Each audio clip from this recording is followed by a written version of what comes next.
country. Good to meet Taki. Yen twa ye dwumadi so anope Deputy Minister you hu ache papa. Chairman General Martin. Ye nua apom. Nyamia domboko. Wo ba adwuma pa. Ye da nyamia ase. Hu na me hu ache. Sa no correct. Free SHS ekoso. Nyamia dom ye gusu pa gina brane. Obia nso ayenka bom e de boanti no ama ekoso a gina ne na so a ekonanim. We are seeing some very strong gains. Me no ka say ye drew so a ye placement for BC4 na awofo ahodo a wo mpeso mo ba ekon to aso school akane no nanka wo mu ne ni da so bia no they are very excited. No, we have placed about 60% won obi anya school they are council a wo mo so e bia said the school bia okofa the first choice na what they call to the grade ne ho a nipa dodo a won etwa sen no fa ahodo nti no edu ni so na school high man na say occur the next and the next then eventually abia wanya baabia we've still set up and shaya with time no make sure we are there to respond to make sure say next week no akra bia to me anya baabia or school na kuma to ne yam by the time we are done with this placement no Chairman General na say free SHS ba so no Ghana for ye nyina ye call benkrom agitu mu si gina say ye mofra ne dachi ehia ye ntino ye mfa politics nto nchen NDC ni MPP nto nchen ni ye nhwe oman no kan ko ntino ye gitu mu se ohia ni banso nya akwan onya kwan enko school sadia skani banso nya kwan ko school pepepe na ebewie no na the talent from the poor and the talent from the rich that kan nyina bom woni asabi adoma chede bi wo mu a nam se ye wo mo ba bia mebusuam te 17 for ju abusuam ntino won so benya ekwan akọ school won so ana won ye wo mo Dr. Ochre abusuam a won de won friend to my pani ade nyina na so won ye ye so asinkruafo nyina akọ kambom na yetumi akọ anim atechire o man no ntino by the time I be this placement no na 2.2 million students would have gone through this free SHS policy. Ntino de bia ne kan ne da teacher union for us, near that chance for us, near the teacher for us, near that for us, near that mamuning in us, all stakeholders say for since 2017. No, Jina now so na yaka one boom, I saw sa and she say pay mu, Nempono, the challenges being put along the line. You see, ya, Yina Cambo mu overcome ya. Yeah, that's so Ejina Brania, free SHS econonym, na you must so econonym.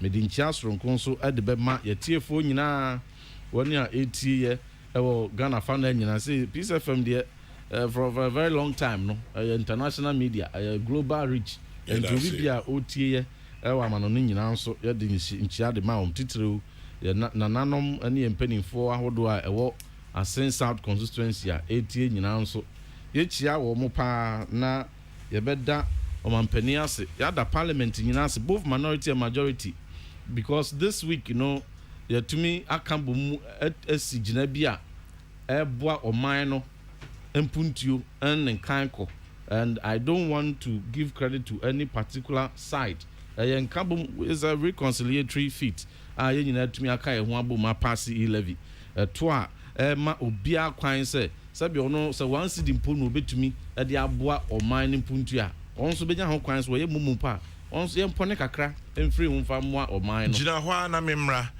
Dr. Ben Machi ya nia boko de nya me de ache na men samra chama baby a mu fi ba hai ma 7 ho asia o foot bridge na se ho no chama what to do ma the problem e ba and I pay NS Bruce Smith ma be kan asem oh enya kura o enti draw attention se drain bi wa asia ho na echoku enti nsuo ketu ha bi na enti traffic pa e to me build ho no ahomte enim say PC de e kan go mpanyin vote o ni muduma enye wa koye aduma de wo de wa bre wo vie na wo fa sa haw mpanyin fo mo manim ko ho enye kura.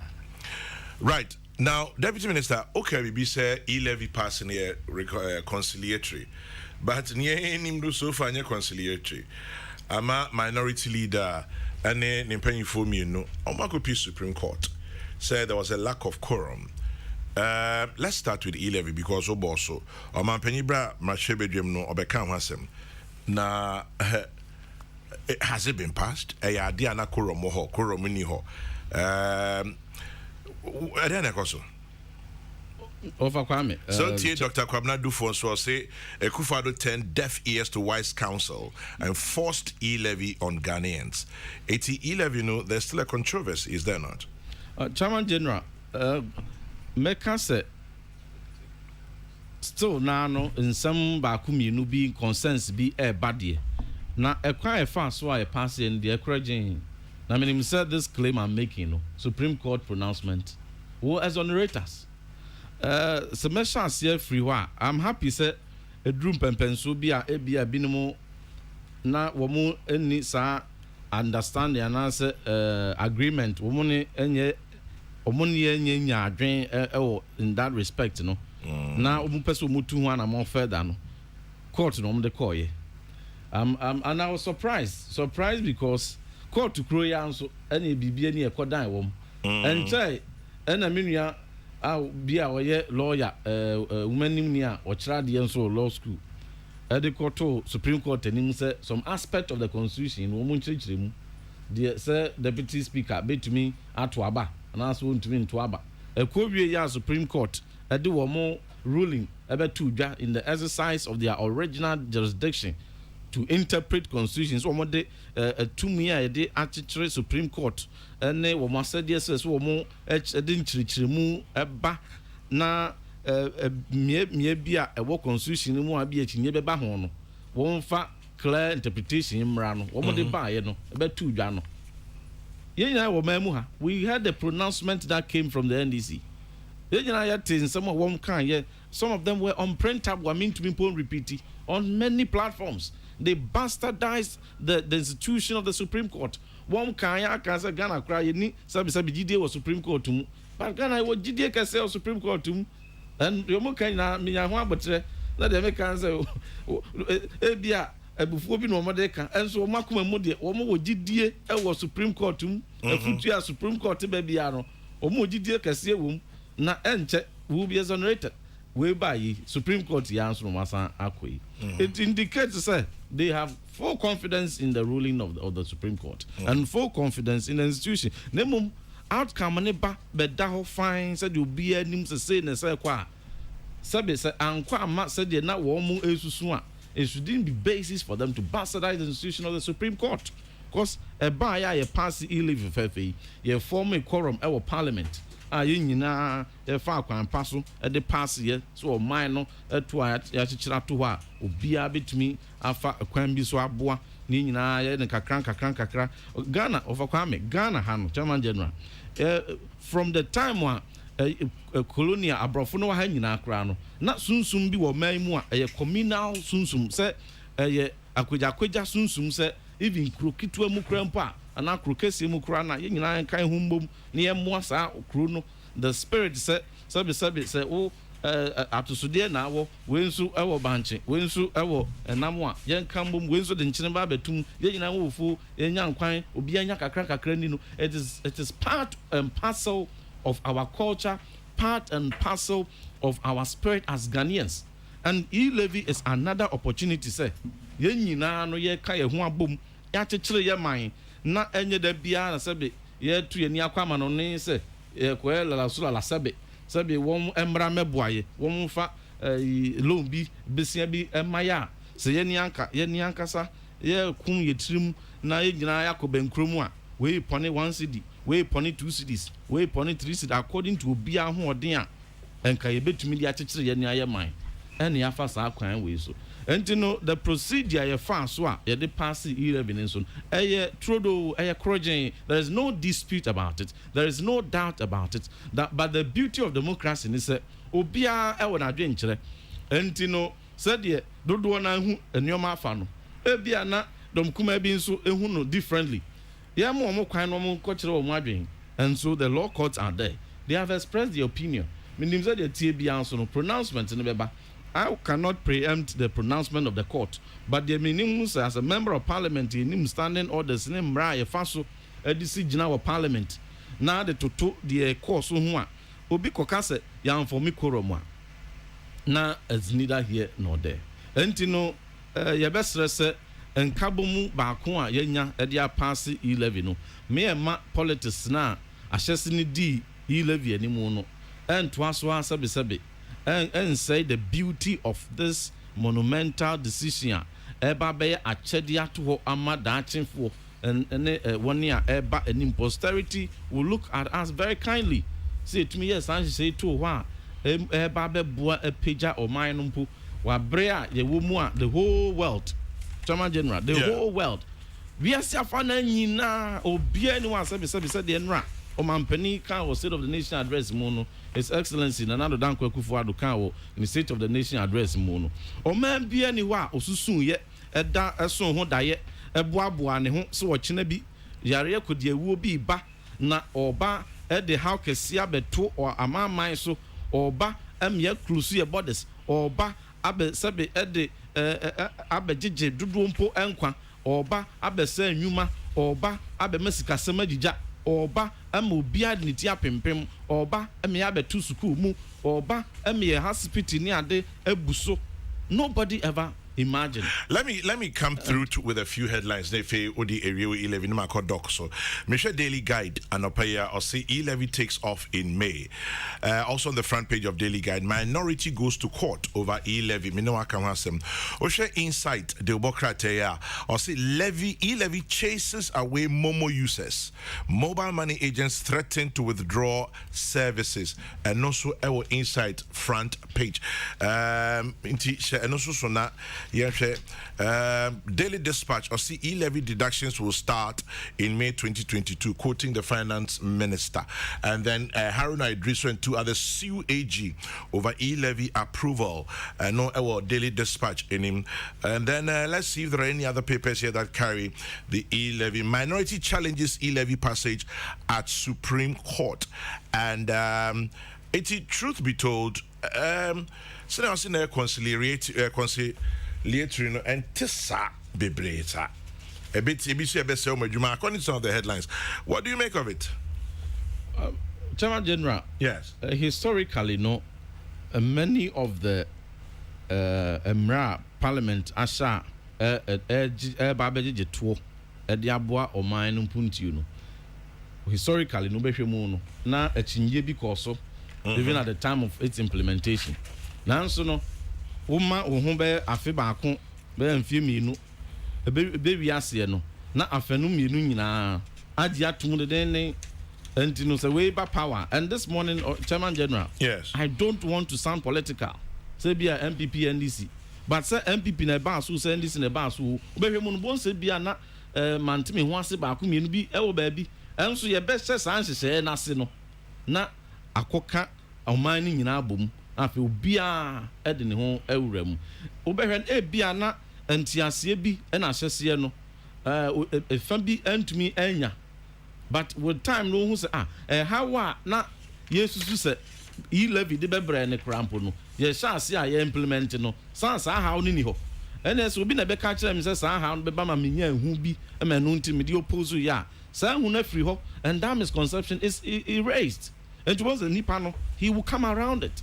Now, Osha said the engagement course so wabra yede sa dwumedi be to ho edum pempensu bi ya twentwan so said there bi say Ghana fa na nyina no ye nyina yintumi nti ase yi nti yentwen ansa na mom yenko mensini bia mu yenko kronketwa ni krakese fa mfidie so town halls ne ade ne yemfa nkyirikyiremu emra se nkyirikyiremu no bawia na yetie ye manfo nso adwen nkyira wonwo ewo ho a yebehwe am ye nyina yetumi aka bom am ya to aso na Chairman General ebra sa town hall meetings ni nkyirikyiremu no ekowie ye no emma atmosphere no mu etadin emma dede kakra ne kasa na wo E-levy ho no eba form kakra esanse se no obi na wadwen nkyire bi wo ho a he felt hurt se yateme nso madwen nkyire a me wo ewo E-levy ne ho, but na santiase bi no bi nso nya ya nkyiremu koe emma ne tiase se E-levy no so bi na kan se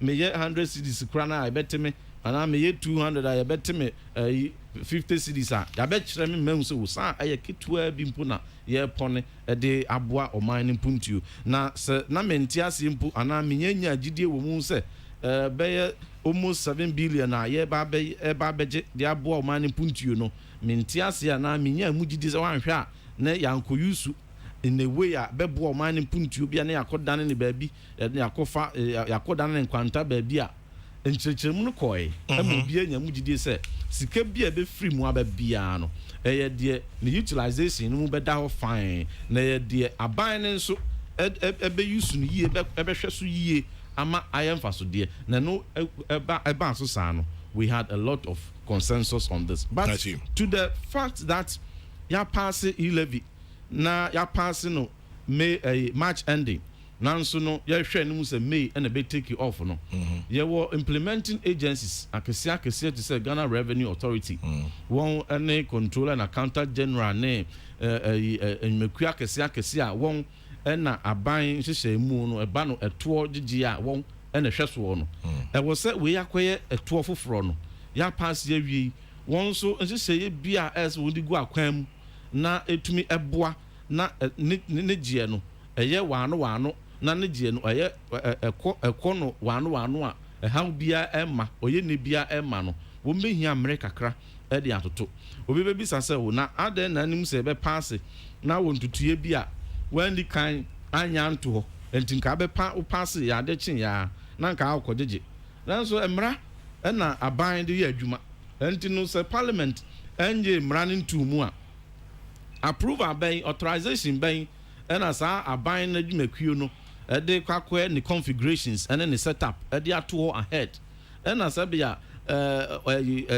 some institution no betumi go ahead at the sa configuration no put in place and that infrastructure no put in place ni nyina so obenya and parliament approval and no so ni yenyan entino na akohia se ewo mu se yehia sika boa o man impuntuo de nanso no yemfa kwan paso ene emra kwan so enye nhyehyɛ no na entoyie na May no eduru ho na se hyase a ne yenkɔ nkɔpem na chama general na meka de akosi de na mede ende ne so no wiase afa na nyina no aho kyerɛ a ɛbɛtɔ ye so ebra COVID-19 baaye a ɔman no sikasɛm na wɔsoro sɛ na ye low income country na so ye ɔdefuo obia receive massive shock obia sikasam asote obia sikasam atete pansamoi na edrum pempenso a ekoye edene no omampani his excellency Nana Adodankwa Akufo-Addo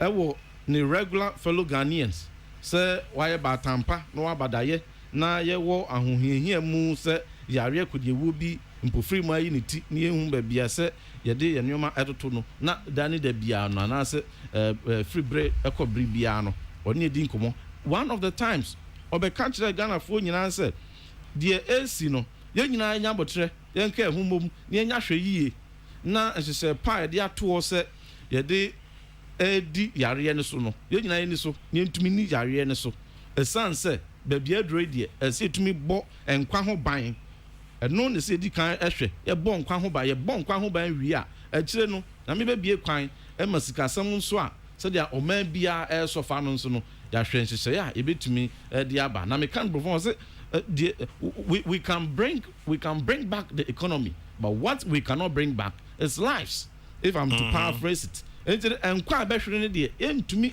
ensan kofa ama enti endi kan boy no ho ban ansa na mum sesikasam mpo na so bɛhwan a eno de Nyankopɔn ya adom a ye free are ni mu akiri no ye betumi atoto said de from 2017 obi anim se bia na deficit ewo from 2017 obi anim esikasam said de na etie from 2017 obi anim ye growth rate said de na etie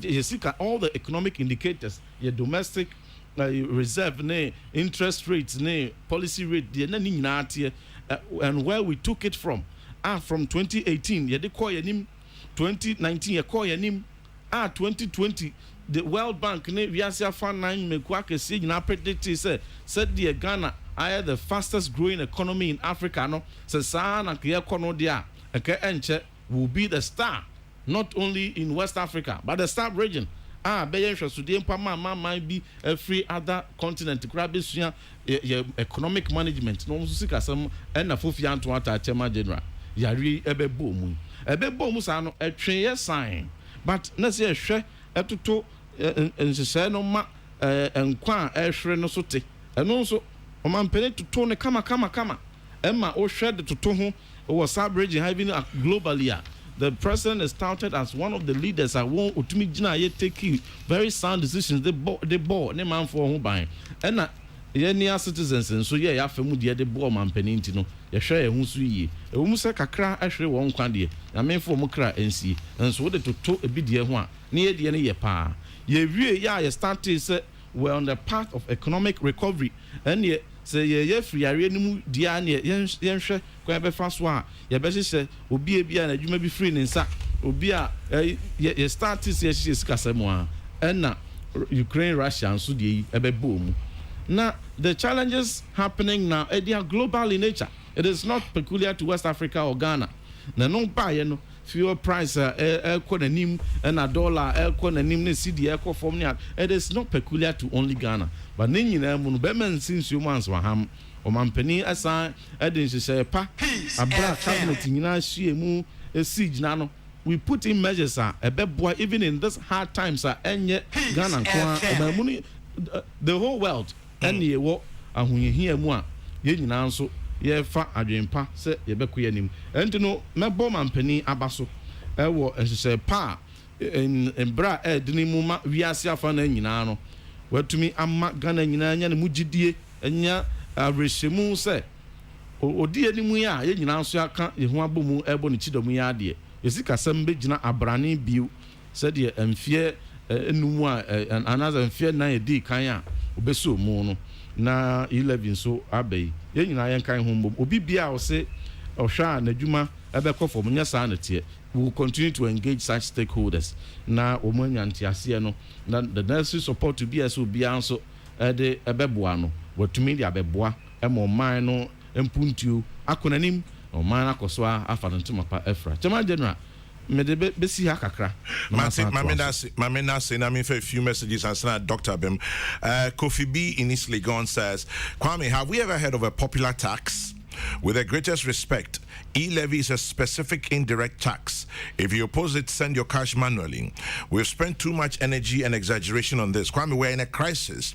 If they fail, we just vote them out in 2024. Kofi B in East Legon sends that one. And then, is it not the same NDC and their leaders who said they do not trust the Supreme Court? What therefore are they going to do there? I feel sorry for the judges. By the way, our salaries are still not being paid. Gasti man in Brekum. Let's forget about the NDC and threat of legal action against the passage of e-levy. E-levy has been passed. It will become operational in May. We should give Ghanaians value for money and account for every peso taken from users. Oga Willie sends that one in. Chairman, Momo Nano, because no amount of lies from the minority can convince me to take a car to assume pay a fare of almost 80 cedis to deliver 100 cedis to my old lady. Momo na Kwajo Edupako Achim assume. Walanyo and Akwetia says the minority MPs in parliament have allowed the horses to bolt and now they are chasing e-levy in Supreme Court. Farouk in Tema. Islam admonishes us Muslims to take interest in the affairs of our country and to contribute our quota in the building of society. We shall pay e-levy but will religiously demand accountability, inshallah. Farouk in Tema. Safu Kantanka in Okaishi says, I support the e-levy, but they should reduce it to 1%. I think back in the day that was what Dr. Ben Ochanka was talking about. But well, it's starting at 1.5 into and it be fierce here. Let's see if there are any others here, and then I go to Dr. Ben. Dr. Ben Pachabrem. Chairman. Yes, sir. Chair na chair TFO. Chair, I'm putting Boko there. Oh, Namiadum. Chairman, me crew mahine say Ochiao. Hey, Namidi meeting. Quite coincidentally, I Paramount Chiefs bear trade, no Menton Cranope. Hey, a Jumako mahine. Mejeneso. Siam o mahine. Na nankwaso. Na danchira mahine. Na nankwaso. Menjira na men kai wo say. Anya danchira. O mati say ukọ Cape Coast. Kokrokoo is Numabo. I'm very good. Inti, next hour, choir to fight Jumako. My boob out here. Matthias, yeah. Oh, boy, you might, in fact, Miss Rao. Amen. Why are they? And then, or more, can or more, to me, scars on Belboama, a health service sector near to me improve. Yeah. The money and Kubeta, and say Paramount Chiefs in Kwam, Makumi, and Sansa Minchawa no pedia. Many patwa. And you're not chairman. But I just said the responsibility because yes, so that to any for Jumako. Now, last week, 2 weeks ago, I'm Kaya say agree, and 82 years. Say, every 2 minutes are never. Is that on Oba speech day? No, now, what you to me, dear? Oh, what you say, buy your first question, Bisa now. Was your own one chairman of the debut? One of women who had it. Oh, best speech there. School can see and they say agreement memorial now, best speech there. I said, oh, can't ya banana idea, no promonia idea to 20. Honorable, I just say, oh, that's agree for you now, Marty, Minister Eba. Minister, what you to say, Okodia? Someone general, Magia to Mancasa. Where I say, oh, baby, ya be any one day. Near the new man beguho. Yeah, we na papa say akosia to menye yeah now what's the one that's so pa okay Prof Ansana Bisimono Ken Wood Takrade says the e-levy is not by force. If you don't want it, go for an alternative. That's Ken Wood in Takrade. Most of these highly placed NDC parliamentarians have had the chance to experience working life in Britain. Talking about its tax regime, which is a bitter pill to swallow. Let's not allow the NDC to confuse us and regret later. Uncle Spy in Takrade. Ankuma Foster, Chima Yerebi, Chairman, let's all support e-levy. And say Obama in Upokwa say, that's my man in Team Fojo right there. He's spoken very well. Big ups to him. And then Kamal Amasaman Bruni says, regardless of the charges on e-levy, it's better than going to the IMF. And then Kwame, the day of reckoning has come. We shall see whether the e-levy is a panacea to Ghana's problems. What the MPP did was an illegality and will lead to a legal tussle. They simply didn't have the numbers to form a quorum. Bob Okele in Burma Camp. Action Boy in Kintampo says, Chairman Jonah, good morning. E-levy will help Ghanaians. And then Aipe in Asesrewa says, the president read an unsatisfactory, disappointing sonar. He has rendered the ordinary Ghanaian hopeless. His attempt to portray as if he was unaware of the unprecedented astronomical rise in food prices is disheartening. And then also, what pragmatic measures did he put in place when he saw the war looming between Ukraine and Russia? The promises are becoming ubiquitous than actions. Aipe in Asesrewa sends that one. Dr. Ben. Chairman General. Yes, sir. Say, I say a passy e-levy. E-levy, there, me know you didn't come, and I've what it will be kind near where I dream near Kumum Yaka. Nanka, me, Mesenka, Yam Famra 1.25. Because telcos and also the Omdia number 0.75. Tika Cambo Mana 2% per. I dear Bakwan near refinance, if you say calculation, Yaku school currently. Oh, a bit me, Obi or all calculated 2.25 no cry the inch was shown in Yamababa. Anyway, so my passy, Obi so Tiasi, Obi so Tiasi, Ebimus or more peninsula, Ebimus or more peninsula. A seminary yarn say, because of baby a year do no, yet here once year such that a seven won't Tiasi any baby at the Beco court. May that change, may I shame trim say, Minya Meko Law School, Namsuma Kusuyabi.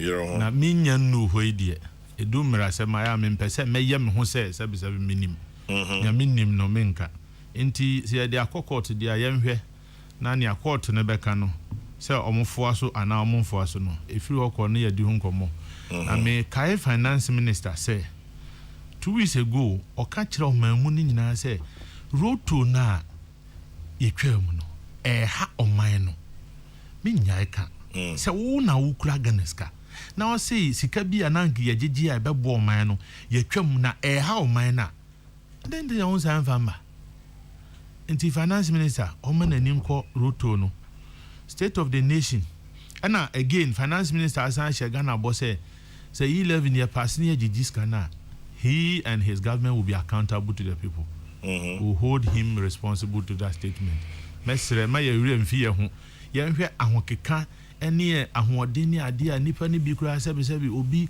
ɛba a ɔnkyɛ bia na ɔtwe ba ko mienu bi ni nyina otumi sacrifice or ba beboa all in the name of e-levy na sika ne ba na ne yɛ ka se yɛ pɛ se yɛ de yɛ amfa anyɛ ana se nipa ba ko mienu bi kɔtɛn kwan chamber bi na ɔmo hwɛ na ade no ɛsɛ ɛkɔ no ɛsi panyin tax a na ɛsɛ nkɔkɔ obi ko bie account a na ɔde tax ne egum a ɔno nkwa na o yusu VR services so okaya IR services IRS yes IR Samuel Limited so nipa da se ni wa ko bi account public accounts committee enti IR Samuel I was Shanti region Ghana ni o na odi oman sika say omo chiro check na omo na IRS enti S no ono the AMUEL account not the limited account and one have if you say IRS IRS or the akogu private account no na edi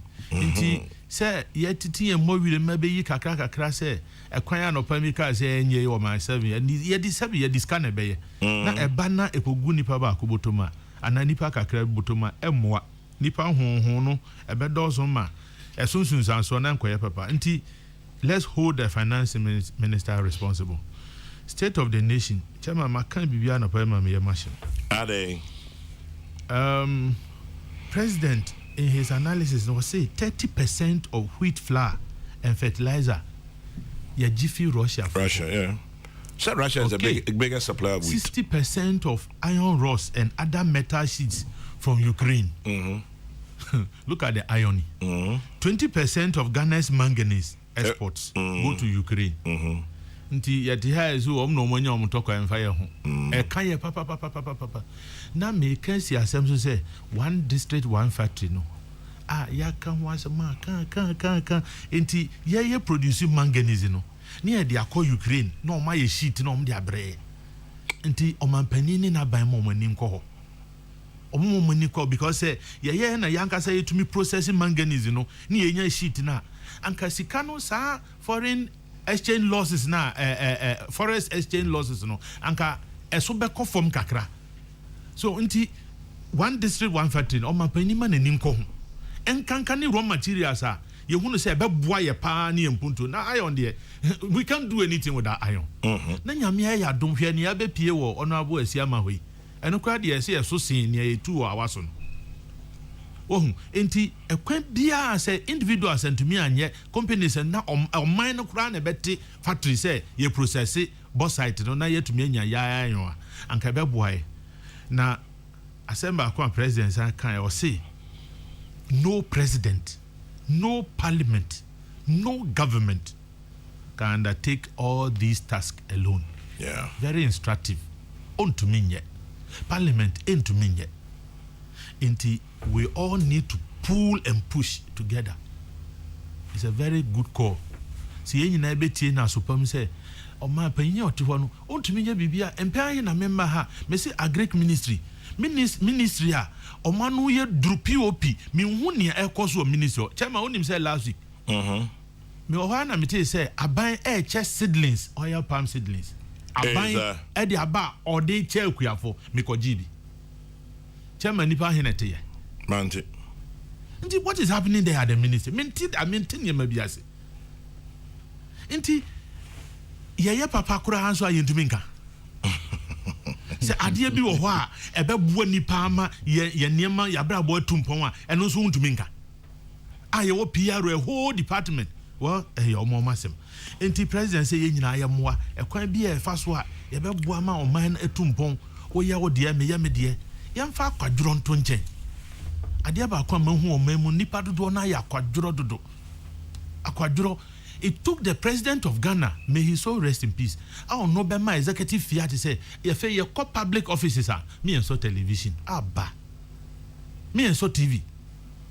Of what the social media so obi gina nanim kra bisa information na o pe bibi no. Wa krase okọ adwuma nso koduwa adwuma na nkasa onye. Inti nipa na nkasa ebi nso nye we have several examples of omo boama oman ne tumpon yempe kwan bi e fa so a ye be bo oma ba so na omo nyire omo di oman ne dwirim a omo bo oman ne fom no so yempe kwan bi a omo so ye be fa so ni atwe oma so ye giant is because see, if you do the same thing all the time you get the same results. Inti si ye hu se bebia ye wo no emmoaye ye hu ntoye ana ye hu kire ye dia yensesa ye niema mu kakra na Ghana bebia ye dui ensese ha nanka ye wo. We could have gone further than where we are. And so a nipa na woman aburo no doso trimodin no doso yantwe nipa ne nsen yantwe ne mra fom eno ene ye nije ho na me de meka people may believe it or not me say one here be before I be call heaven ye no so kire say na meka so ode eboni nyina cheye ode eboni nyina cheye no san ka say just because we underutilize our own minds eno keke na mama ye ntumi call heaven. Because ya dream say ye pekwan bia faso etumpon na Kwame Nkrumah or say many years after I have left the people of Ghana realized that they had a man until ye de adwuma bia hye wonsa aban adwuma ana say even private adwuma bia de ama ye nyina ye nso nyemso eni nipa until then na wo ya say that wonu ha e be bodi say oh chairman general mami me be fi mami ba mama mi dina mi refi yo mama safua bai obaye otonkubeta ana odi enipa bia ni momo tonkubeta mako 48 e de nipa nkwa then ye de be kai me am tie then ye de be kai me when I'm gone. See e bisa ho questions sa na be boaye subconsciously e be boaye me ye niema sabi ye de adwen bia to ho se enkanka ne nkiri man then ye e de agya so omba omso be ba be hia bibi nipa ni bi akaba bi be 20-30 years ago so mo nyame bo mo no mani atenna ka niema bi omo hu sesia no omo yam be hio mo kra mo masan wo bi oh the patriotic eniemu ana efriemu and we have a lot to do. Me kaka mani a niema ye ko ba bi a fe enye heaven na de be si ho nipa na eye etuto niema gu kwan so basa we are not clean ourselves. Na enchirima no den no mo hwe me say den no mo hwe ye say ono aboti ha mitie den no mo hwe ye as role models adachi on beka say o me person be say Reverend Intim Fodwo enti President Asre ye nyina yanyi ntum na ye misa ho kwan ben na fa so a pull and push so that together we can build this nation. Bibia any corner of our lives are one ye wadwen say obejiro ho no wa ye ni now teacher ni amount 3 credit hours now kona kire 1 hour na ye san tua wo ka nti wadwene mmuawfo say teacher ni obi enya F na o jiniska na o mani bia wadwene mmuawfo say wo ye nurse ni na say obi aba na ni nuro ana ne niam a wato a ode ba nkofo ayekwo a eto niam a chema wo be wie na niam ne fa yira nti wadwene mmuawfo ye nyina obi a wasodi. Let's not only look at politicians obi a in fact omo de no so sense omo no magiatum se ombe so mkotena ebia etisa enti omo wasodi kese nem ye nyina ye moa when they go wrong let's correct them, let's rebuke them where necessary. Nemum ye nhwe se ekwan ye fa so a ye be ye adwuma na de mpuntuo be bromai because Ghana ye wa kire dodo fuel prices pa babia edu enye better crowd chema o ta akwabi se first no obi tofu ala obon se o miamia no fun obi a se no watua se a wo ta nipa ne bunwo ni gan o hwe se so am o ka ye ene ogu am edi o enye better nti e baby o ha obetumi akokora se a wontumi nko economy no emu ayedin ade ba kwa finance minister kan minim se otie me dia so tie mi ampa anase ono ane wo ne hihiem de dade a mani jipa last week mi kan say nipa ni pio ho even full allocations at the moment no Minister of Education, Minister of Local Government on the go across the country ebi mu also omo te akra ha ya na omo nyina agi the same fuel ebi mu de no omo waste no ministers wate so mepene so enye ho nkoan ye kate waste be yi. There are a lot of areas yema ye nin kan ye nko ho ne san hwe se ye nyigi sika no ma enkodi bottle asebesebi bottle film Chema medasi. Peace 104.3 Kokrokoo Jibedi na near Twasono and pay John Intim Fodwo MP Asin South Deputy Minister Education and waha and Benjamin Ochre Ankra PhD or a head management department Central University was also a governance analyst just been there, I've been. KSK, there's no bank in my village. You either go to Mankesim, which is a little far, or a Jumako, a few miles away. Comparing transportation in the queue, I'll be a fool to say I won't do mobile money just because of e-levy. Ejadam, Enyan Mem sends that one. Some of the NDC gurus have described the Supreme Court justices as political activists of the MPP. Will they accept the ruling if it doesn't go their way? From Ni Akwe in Pram Pram. And that would be interesting, very interesting. Let's see how it goes. And okay, back to the studio shortly. And then Chairman, I support what Dr. Chiankra is saying. Great submission. Ankoma Foster Chima Irebi. I hope you're not a student into chance in your marks. We have a president who walks by his words. During the hard times, he said, we know how to bring the economy back, we cannot bring lives back. I'm not surprised the president and his government have reduced some COVID protocol measures to boost the local economy. Mad Lion, Ahafo, Shidium. Nana Kwame Pasco in Swam. E-levy has come to stay. Kudos to Reverend Intim Fojua. And then the NDC and hypocrisy, they scandalize the courts when court rulings don't go their way. Yet they've presented another case. Let's see how it goes. Nana Ekwama Boateng, Ablekuma Central. We've heard the views of the NDC clear on the e-levy. What we have not heard is, will they cancel it should the tables turn? Or Deshi Ajabeng in Hacho. I'm trying to send 1,000 CDs to someone. The charge is 30 CDs. Find out, Redford. E-levy has not been activated, so there's no way 1,000 CDs would charge 30 CDs. It's not possible. If you forget it. My name is Benito. I work at Takoradi Port. If I see the way our manganese is exported to foreign countries, I weep. Can't our government set up a factory to employ our youth and also keep the high prices of iron rods and unemployment rate? Benito in Takoradi. Kwame, I don't agree with the reversal of road tolls. Has the gentleman in your studio considered how much we lose as individuals, queuing for hours, burning fuel, wasting precious economic time in this hardship just to pay 1 CD? Please come again. Abeku in Tema. Fawas in Amasaman says, I'm so happy that the minority has resolved to go to court. I'm sure this time around they will accept the decision.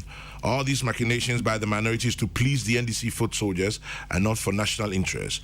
Ghanaians are ready for e-levy. Fawas in Amasaman, are you sure that Ghanaians are ready for e-levy? Anyway, yeah, twice you made it. Endra Omanpenyi Nana Adodanko Ekufado Ekupi Mrashe Bedroom. Aside that, also the Black Stars have put smiles on our faces and any other matters. May ba Reverend Fojua. But before that, Yema me bako awo ekue free ye our Emmanuel Assemblies of God Church. Dadia Swaba within 92. Nyamishira nkwa. Awo ekwe free of Emmanuel Assemblies of God Church. Dadia Swaba edi 92. Awo unkwaso nyamishira. Woma Mrs. Patricia Toto, Mrs. Barbara Tafosu, and Reverend Yao in free say nyamishira. Wunyanom ebusuya penyin kwadwo bonsu ofimeswa. And Pastor Ernest Ose Bonsu with Deeper Life Kumasi North near Busuina say Nyankopon in Shira Bebre 92 dear in Yankoponara Edanyamiasi. Right, Rev 80 Nyaman was and I'm sure in our parliament. Chairman General, and also any other business, Black Stars in BBI, yes. Chairman General, me say free Black Stars for what? Me back grandma baby tier, grandma baby Mumuachiano pay Madame Melisande Dankwa. Anyway, shall say Reverend. Me de abasobodie kesiye nebema Black Stars. Womo atienim, the man for ehwehwa football eya de bia o mamuni nyina akoma de akire. Enti no the mesre ne se de ne ekoye ya Ghana nyina ni agye. Edrum pempenso bi nso na se enyom bi to sia enyina yemfa komapa enta wo mo achi nso wo nkran se enne na anye ya ochina be yi se the AFCON no anko se de ni ehwehwe no many were disappointed including me. many were disappointed. Me didn't mean support you, Mokra. Na Osha, dear, and which no, adventure Hodwa, a free penny for some more other well-meaning Ghanaians or by Indian. To me, it's been taken in good faith. And no day in such a bar, reflecting the current performance. They must know, saying United where we have to have some concerns, a bit too homophobic, crime. But they've made us proud. Now, share such a young team. Now, woman can, which means that say a coswa a danny wom. Now, yet coswa bomuchi domoa. Busumi and soon ya day anymore, ye boabo, I want Catano. A bit mean a formidable team pa at the Aquaco Jensen. You know, our prayers are always and our support are always with them, your boy Mabasu, for making us proud. Omampeni nije pa na of our phone the friend coach ni players no ebo Mabasu na chire so share wom de achede kan ho ma wom eze wan sanya bi no posa ni nsem oye bibi ma ne ye fe kire wom so presidential diary monye ni muamhye is such an honor say de moye no asu ani na monfanko na chairman general sani basu bi wa samba ko a doctor Otre kan ya manage ho pa and say and no crazy and so gitum nyina ye hu adru MPP say Nepal aban His Excellency Nana Danko Akufo-Addo na bedi eche Dr. Mahmoud Bawumia ene aboafo nyina eboa miye de sum oman no as in said that mohu de bebre we have to step up. We all are part de nyina be koso na ya bo hu de sansa fa dia or the chere enunti in all sectors no we will continue to lift up our communication game said the beya obia abete Nepal o mampani Akufo-Addo na oba yeni aye sector yimu a ewo State of the Nation address o mampani di tudwa say emprempren a ewo mu investment bia say ekokura humasuam na humasua epeja konanimu no ewum say ye ho akire ye say the o man bia ho akire no so humasua bekoso akonanim in the next few months no bosume kakra akaye nimu o mampani eba bisi 5 universities, STEM universities, full-fledged universities in 5 newly created regions. Oti Kahon, Ahafo Kahon, Western of Kahon, Savannah Kahon, and Northeast. So the Beya, you bet to me at access to tertiary education more. Anyways, you know, young humanities no be brave. Men can say humanities in yet, never more no, say a balancing, near balancing ye, nema technical, ne. Engineering, no science, technology, engineer, mathematics, and no equanim, and untina we this 5 universities focus on engineering, science, and on your mankwa. So the beya the number of scientists and engineers per million population, you know, Africa is only 198 per a million people. Na Ghana, the no acronym and boy a gross tertiary enrollment ratio, so acronym. Na yede aboa o man puntiu ade ba ko nso obo so a eto makoma so pa de one so chairman general udi actually support to aboa ye pa ya ambassador TVET technical universities miensa technical institutions technical KTI kan kuma se technical institute ka ho sa miensa ene ye ba fiam ye ba upgrade no no technical college na ye upgrade no iron technical college no near sign into a tertiary status no ye sign be sisa enum so aka ho san say hu pass san dwuma ene engineering ne abefo san dwuma kwan so na amama ye gina brane adefo no fa so a a decade a century ago be enfio ha bi achi bi kura be enfio aduonum aduasia bi achi no won eso mu ane won so economy no agina.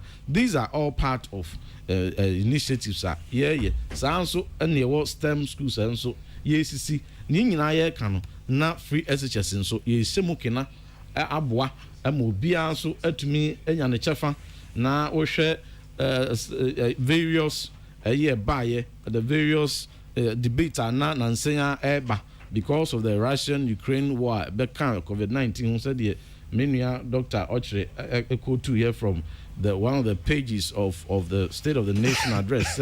And if I may quote, just with a short time, the economic devastation of COVID has since the beginning of this year been further aggravated by the Russian invasion of Ukraine, which has worsened the economic outlook of the entire world.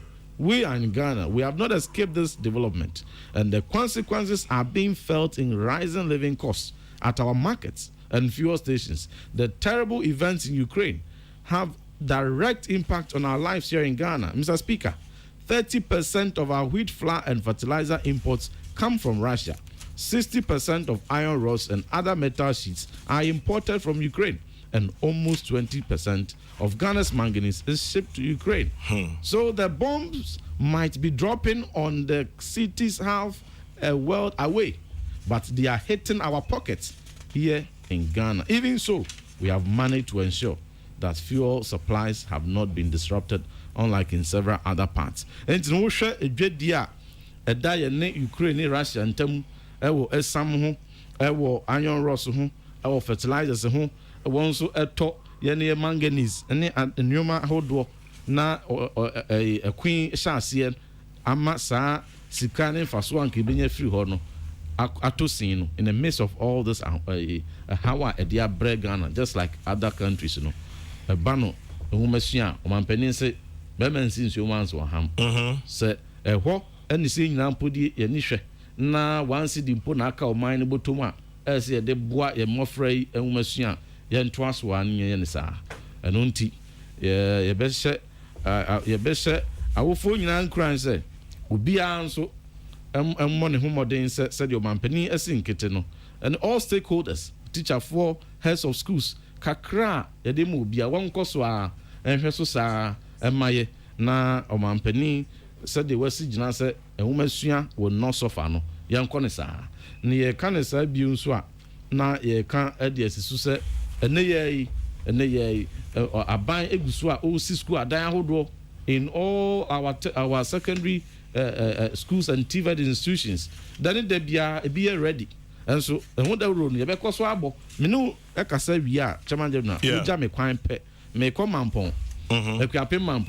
School for the deaf, special school. Miami Kurum. German General. Miss Afua.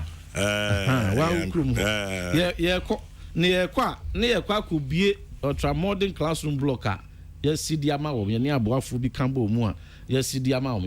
I want a special needs student. 1 year a war. How about you be as a demo de bois, and so in now be none must be left behind. President Kufado say, or no gun and near crab biano, so your bass where Bema sabe or what special needs and answer or no and differently. Say be already the problem you will be every child must have access to quality education. Yeah, could be classroom blocks, and a dining hall. Me free one, yeah, to answer Asako, Oti, Regin, Lolobi. St. Mary's Secondary School. And near Kofi Adams area. Absolutely. They say no. Ako castle Central Kofi apart for Lobby. Yeah. Madam Regional Minister. Oh, sir. Honorable Joshua. Yeah, Joshua. Fantastic minister.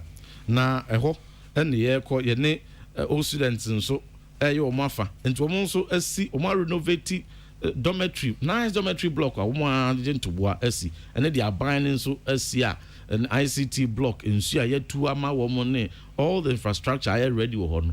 Yeah, Quaco Cambum are buying it dear, old student dear.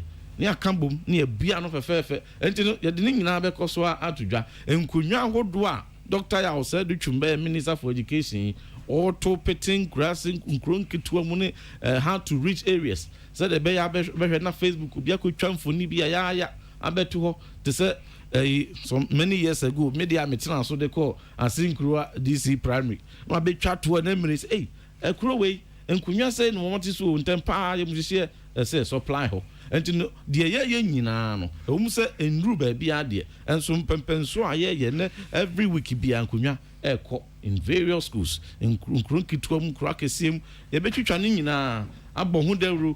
Ama Ghana for who said, yes, sink it is or mine messiano, yes, send him yenano, Akoswa, Yakonodia Maye, Emma Accra, ye better to know Ghana Hano, what to me, and yes, you any skills are a comparable to Accra woman on it. Sunset, much as Yejitu said, Chairman General. Yeah, the challenges facing us today, how do ye come a nay a global in nature. We are suffering now. Climate change. We are see any done challenges. The whole world. A ban said Russia, Ukraine issue akofa or how ama yesika sema as a global economic challenge. A ban of COVID-19 a unity is a whole world global health pandemic. So and as you to me as the solutions will be global solutions. And you know Accra yet Ghana hano yet say onyas hununya skills will be to me at the asolve amama hold also a problem. Also we have global opportunities. So we want to train our students Accra no be school free Ghana hano.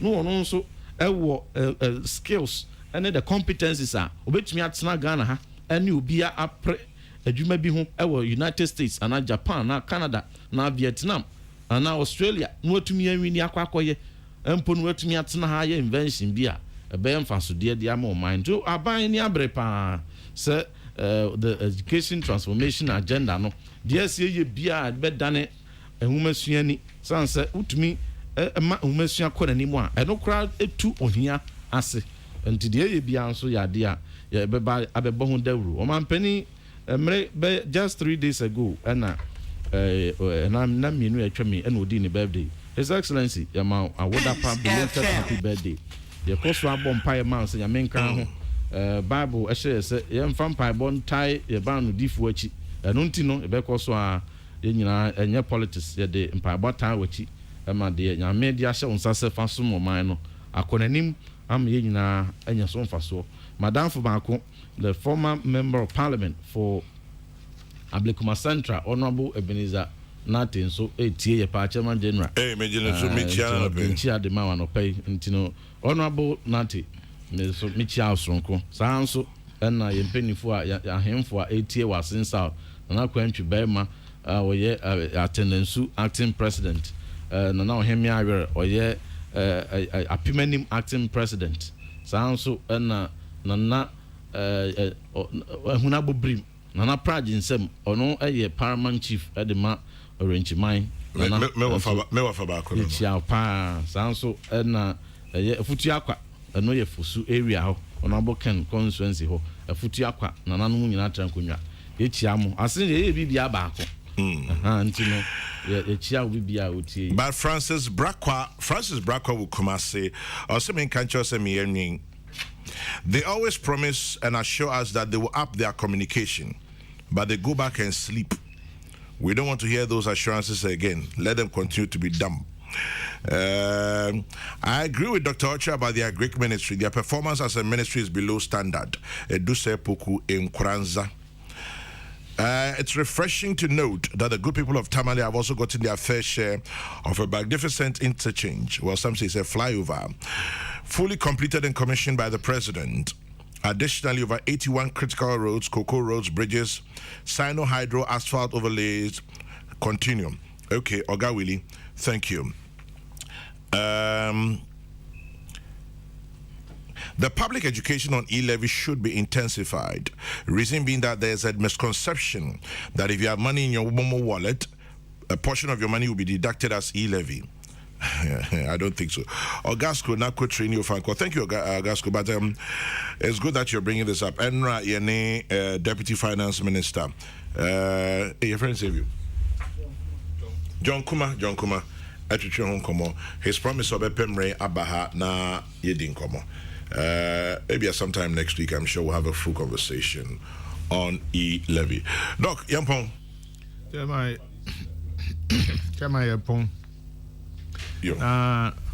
Let's say aftermath of Blasters qualification and the road forward. Peace FM. Maybe Blaster no, Makase Omon Sheda. The sacrifices now yeah pe omohono. Omoma. It should be both on the field and off the field. Ghana, yeah, honchrio. You bobo 90 minutes near my 10,000 nams you. I can't humble you say Ghana honchrio until the moment 5 and now $3,000. Yeah. Because here and pay one Alexander Jiku. Obo ma Ghana we ya pe yes European clubs in needing a chi omo peno. Ghana no bo amano no ena ma nkofo ani aba ho nipa ni pii wo ha obo national team ebie akwan ma eno na be boa wo ma wanya sabi wanya zika mu odu ye de kakra ya ye pe bi ma ono abodi bi akoye school desk ya wanya ska na mu kwa 10,000 esondodo omo amani nko afi ya nhwe ni ya qualify o ye nyina ye ni age mo bi me yese ya qualify nti obesi 3 bedroom qualification ho mo obi nya na dwen sa mo obi nya na dwen say na eda ne ye ko African Cup ye ko bo Africa ha ne ye ko trading o Dubai wabra e ho weather no kra ne ba bia ye ko bo tournament no kra enya de kro ye nhwe ne yie ye Minister of Sports o man ani ko ho me ade bi e course o ha minister na nkan ho ye be si na me dwene ho amenti ase aban to me de dan esi wo se ye mfama blaster coach GF for no some the technical officers debe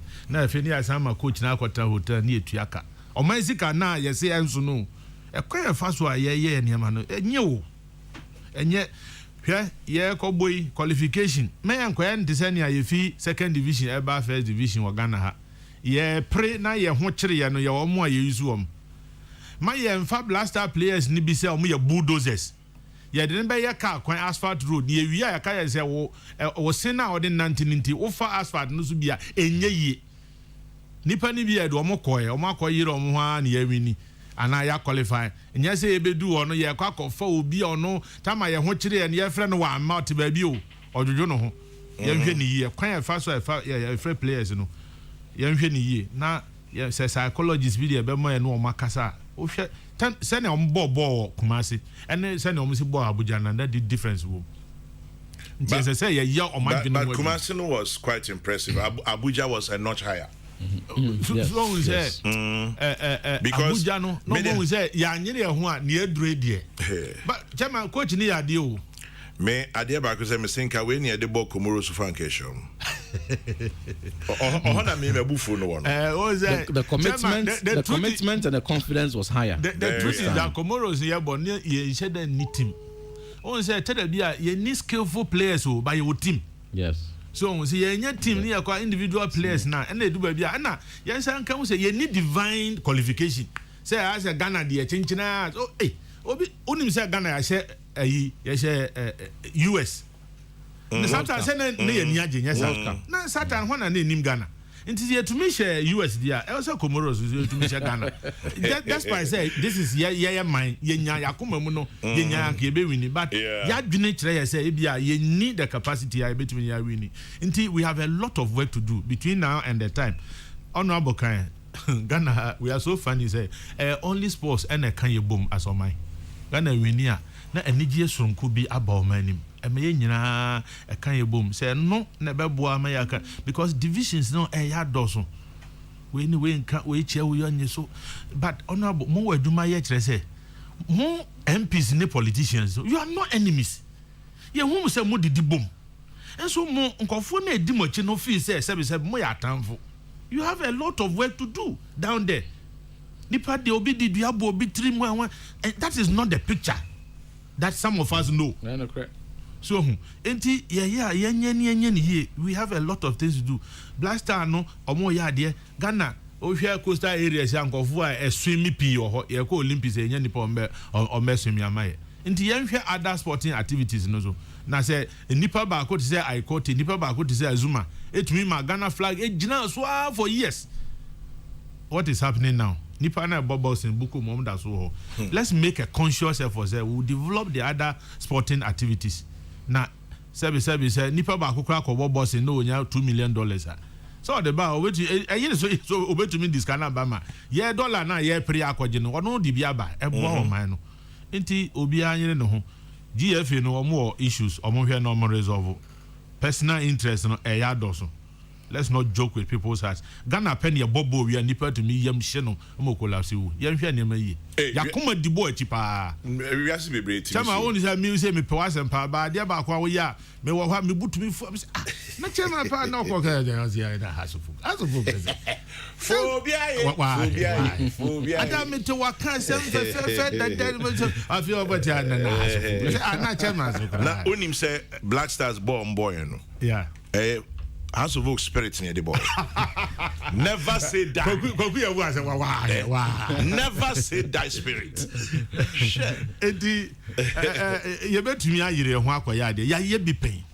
Ya ye bi pen ye betumi aye. At the time ani e fi so Ghana ye nhyeda ye nim ni aye koye. That time no kwa na e call World Cup ye GD pa nye busuefuo ya ohu na ase ya wo no twede on kwanti ya. Enye onu a anka etumi ko quarter final. Sorry, when you say, Yadi attended DNA cases in the Kunipa Banango. Aquana Abropo. And can record I set it as an African country and a team. No, when Yayami, but we still can do better. And the chairman, Manfensiana, Minchia Gana Fuina, Memaya Bamumu, a year so yet there, and Yamin Maya Numwasi.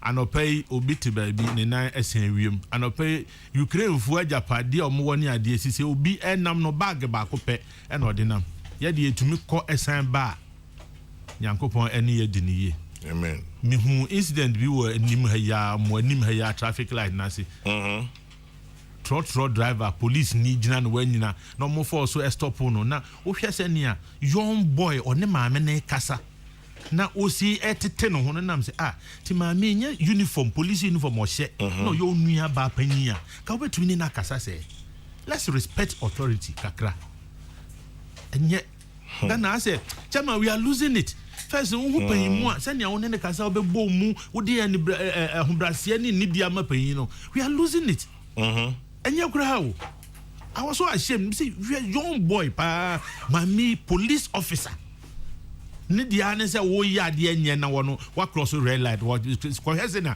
boy no tete ne ho na me say how de o be me masem o ne do two test na wa ba ko sa ni pe kwa brochire a ohun police ni no ye stop on the clock ni sabe gu na chi enso wa ukuru mu de no ni enye NCC ni obia everybody has a role to play. Nyama pi o ha ye lusu a ebedu mrebi no ya say utumi ya de obi hwe say but this is not Ghanaian.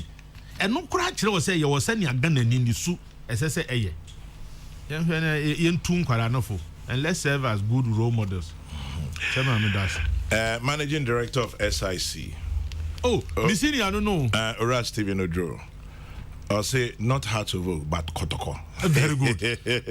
What we say, spirit. Chairman General of Peunqua, we are minority. So me. Now me cry more so you has. I don't want to say you die. Such a what break to your parents or your Kokrokoo. Wouldn't say House of Folk pen now you play and now ya dear Kura on the money as Sansa. Kokrokoo ya down the money a choose. Na President's Cup mu you show. I know they said I someone fired there. Na mo sheda pon na musu. David, yes. I know the chairman general. Here investment the money over the year. Money I say that's a 6 year pen money bass back. And last year some more bobo no more did you been just and mo dem bass no buy na year day. Ya buy na some pay for na no so. Ya and mu ase na ya dos mo dem mo fa we. President Cup no kwa na nche anya fe. Yes ya dia chemo. Chairman general. I said anya fe na mo buy some bebo bi. Yeah, bomb man, you say you watch the president nyam. Dem league no na ye di na ye di ahwe half. We no ya mfa mama I say all the Ghana no Kokrokoo ne has na mabo no ye di. Nti ya mama anyi bi na da bia ye mpo. Chairman general dey na say mo de ye no. Eno me ofa kwamna Duncan be ka say o moto pa. Nanso no ya mama kwan say this is your be quiet and don't be silly. We are the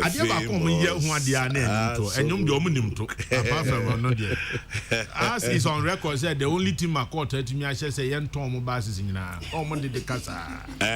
But Moton ye no na still yes Kokrokoo. Still yeah well House for the near here and say yes Kokrokoo. Man what did do man what did we see us for me no pa na Kokrokoo be for said o man what did you baby on go see us had in onim Samson Kwame Nyameche minim Kumasi Kumasi o se men can't you say phobia forever na Samson is not no so what is I na Samson am ka say Samson me ba Kumasi am meet your station there be hello da well peace 104.3 Doc here that's in a pain Yeah, me das. Minister, yes, that's Papa Pano. Onshira won so na minister o de me no won komo into the me wi e bedi en komo boko e wachiri ho. Me papa bi e hwe me anope ya o hwe Manchester ho baby. So much love to you. Love from Accra to you in Manchester. Mr. Ebenezer Nyako, to your daughter Karen and to the entire family. Good to know you're there. Love you always. Stay strong, stay healthy, and God richly bless you.